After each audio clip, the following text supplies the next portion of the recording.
Fala pessoal do oitavo ano, tudo bem com vocês, galera? Como é que vocês estão aí nesse isolamento social? Espero que todos estejam bem, tá?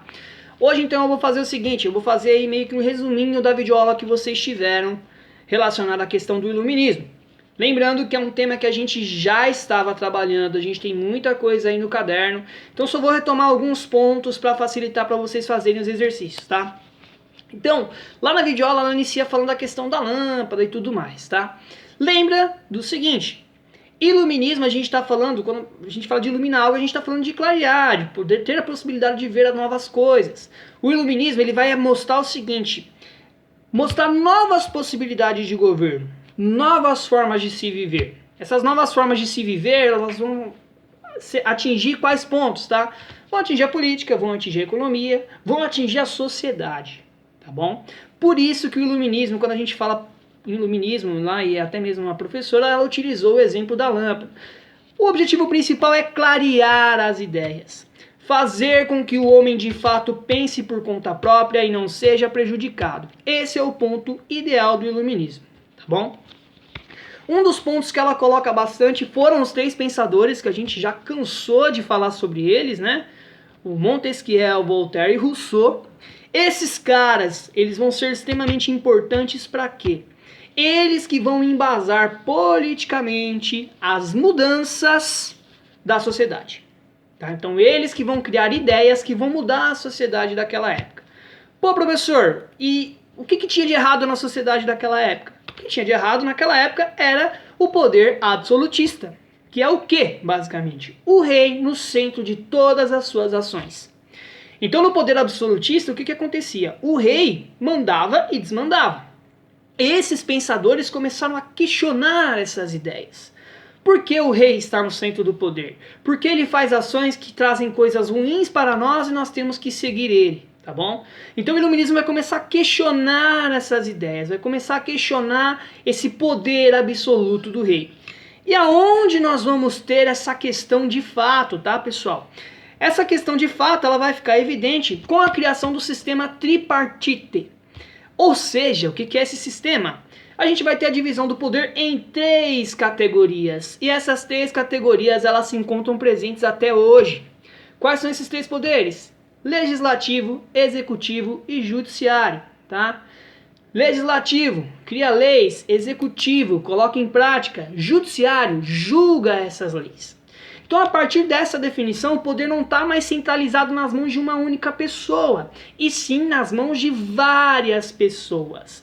Qual a importância disso? O poder estando nas mãos de várias pessoas, eu consigo fazer com que a população no todo ela tenha seus direitos atendidos. Lembrando que esses direitos atendidos entre aspas. Posso fazer só isso? Não. Eu tenho que garantir por lei essas ações. Por esta razão, vai ser criado o que nós chamamos de Declaração dos Direitos do Homem e do Cidadão. O que isso quer dizer, professor? Então, independente da sua classe social, tá? Independente se você é rico ou se você é pobre, você tem direitos e deveres. Pô, professor, já ouvi isso em algum lugar? Sim, você já ouviu. Está na Constituição, que é o conjunto de leis que nós seguimos hoje. Tá? A Constituição ela coloca os seus direitos e deveres, o que você pode e o que você não pode fazer, independente de sua classe social. E aí é um ponto importante que até a professora ela ressalta, da videoaula, ela ressalta da questão do seguinte, da diferença entre homem e ser humano, certo? O que isso quer dizer, galera? Qual que é essa diferença? Então assim, o homem, tá? Quando ele coloca homem, eu estou colocando esse cara dentro de uma questão política. Ou seja, bem, ele tem que ir lá respeitar suas ações, não importa o que for. Se a lei está imposta, ele tem que seguir. Agora, o ser humano é diferente. Eu vou analisar as condições desse cara. Então, vamos pensar, por exemplo, tá? O cara ganha R$100 por mês. Eu crio uma lei que ele tem que pagar R$100 de imposto todo mês.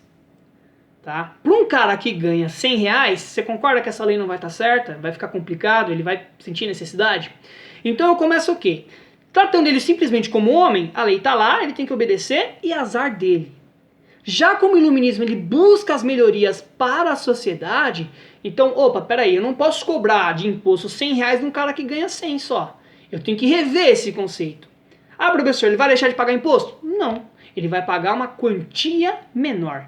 Então eu começo a ver as leis agora, a pessoa como um ser humano, que tem as suas necessidades e assim por diante. Tá? Então, para finalizar, iluminismo. Lembra, século das luzes. Eu vou utilizar a razão. Vou começar a pensar nas coisas agora por conta própria, certo? Uma dessas ações, tá, é o sistema tripartite, legislativo, executivo e judiciário que tem até hoje, e a aplicação dos direitos e deveres, que também se encontram presentes até hoje. A partir disso, o homem ele não é somente um homem, não vou analisar ele somente pela sua condição de homem. Agora eu vou utilizar ela como a condição de ser humano, vendo as suas necessidades e as suas prioridades. Tá bom, galera? Espero que isso tenha ajudado vocês. Forte abraço e até mais.